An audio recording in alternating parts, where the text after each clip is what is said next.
Three controversial topics when it comes to enduro fitness. Some people are going to hate me for this one. First one is lifting weights makes you big and bulky. So the belief here is that if you go to the gym and you lift heavy weights and you've got a whole heap of weight that you're moving around, that you're going to get too big for the bike, you're going to be too bulky, and you're going to get arm pump.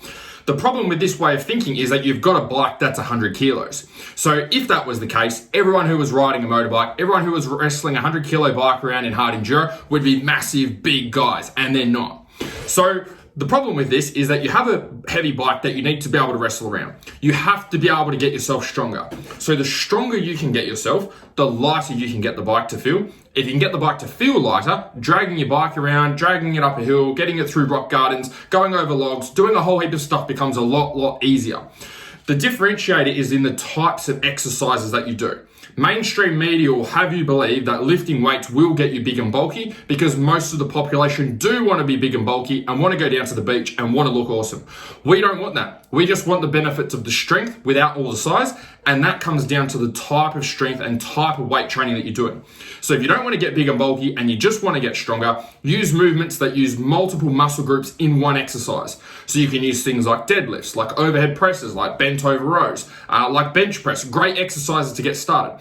Avoid isolation exercises that bodybuilders use, like doing a whole heap of bicep curls or calf raises or leg extensions or a whole heap of isolated core work. Second controversial topic is that riders need to be doing lots of long distance cardio, doing a whole heap of long distance cycling or long distance rowing or heaps of running or heaps of swimming for hours and hours and hours and Ks and Ks and Ks every week.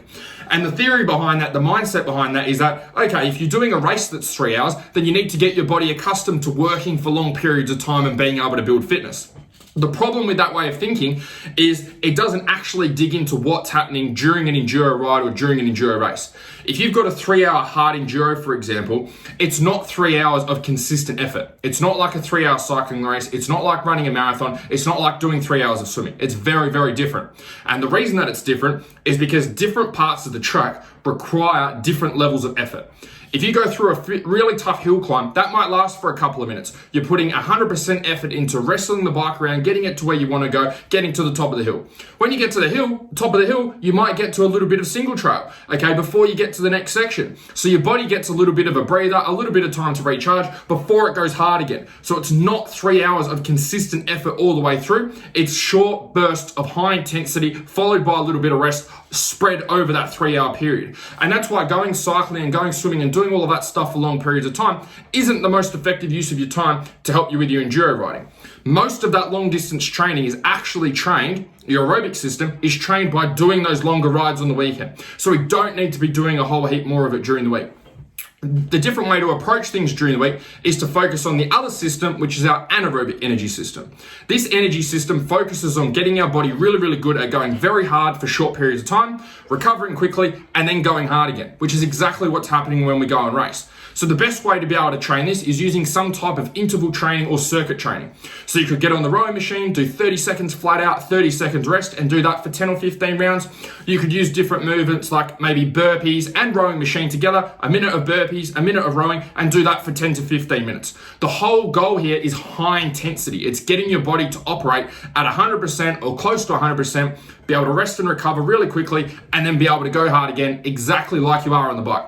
If you can do that, then you've got both bases covered. You've got the aerobic system covered by doing your longer distance rides on the weekend, and you're working on the short, sharp, high intensity stuff during the week, which is also going to apply and help you on the weekend as well. The third controversial topic is eating low carb to be able to reduce arm pump. Now, the theory behind this is that if you somehow drop carbohydrates out of your diet, your body's primary fuel source, that you're not going to get arm pump. And that's probably 100% true because carbs are your primary fuel source for riding and racing. So if you don't put fuel in the machine for your muscles to be able to operate well, of course they're not going to get pumped up because they don't have the fuel to be able to do anything. You can test this out with your own training or go on a bodybuilding forum and have a look. When you drop carbs out of your training, what will happen is you won't be able to get as many reps out at particular weights. Your endurance won't be as good. You won't be able to push as hard in the cardio and conditioning workouts because carbs are your fuel source for high intensity activity. That is how the body works. That is how the body is designed. So if we cut carbs out, of course your muscles aren't going to pump up because they're not able to work anywhere near what they're actually capable of. So Carbs are important because they are our fuel source. That's what's going to give you endurance on the bike. You may get arm pump from having carbs because that allows you to push your muscles to failure, but they're not the cause of the arm pump. The arm pump is probably one of my other videos that you need to jump into and find out exactly what's going on.